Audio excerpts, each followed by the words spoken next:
The desert had no mercy that night. Wind tore across the endless dunes like a living force, lifting walls of sand into the sky and swallowing the horizon whole. Above the chaos, a luxury jet, sleek, pearl white, and built for comfort rather than crisis, fought to stay steady.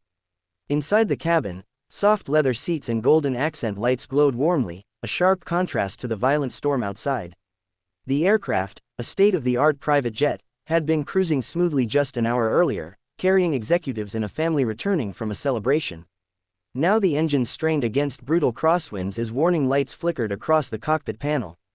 Captain Elias Morgan had flown through mountain storms and icy Atlantic squalls, but desert storms were different. Sand didn't just push against the aircraft, it clawed at it. Static electricity crackled along the wings, and visibility dropped to almost nothing.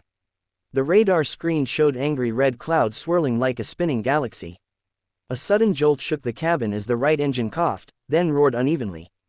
A sensor alarm blared. Fine particles of sand had begun affecting airflow, threatening engine stability. The co-pilot's voice was calm but tight. "We need to put her down. Nearest airstrip is 100 miles east." That was too far. Below them stretched an ocean of shifting dunes, glowing faintly under flashes of distant lightning. Captain Morgan made a decision that would later echo in every passenger's memory. He angled the jet downward, searching for flat terrain between towering ridges of sand. The storm howled like it wanted to claim the sky for itself. The aircraft bucked violently, overhead compartments rattling as passengers gripped armrests and whispered prayers. Despite the chaos, the jet's advanced avionics adjusted control surfaces in milliseconds, fighting to stabilize their descent. Through a narrow break in the swirling sand, Morgan spotted something, a long stretch of hardened desert floor between dunes.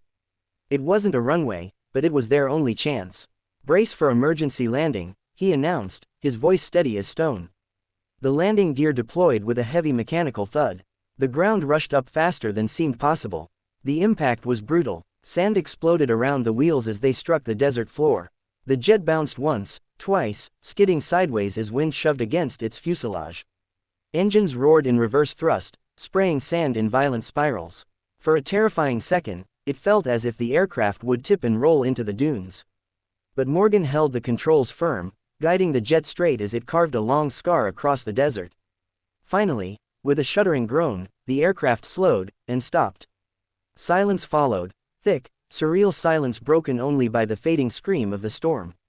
Inside the cabin, stunned passengers realized they were alive. Outside, lightning flashed over the dunes, illuminating the stranded jet like a fallen star in the wilderness. The luxury that once defined the aircraft no longer mattered. What mattered was survival. In the heart of the desert storm, skill and courage had turned disaster into deliverance.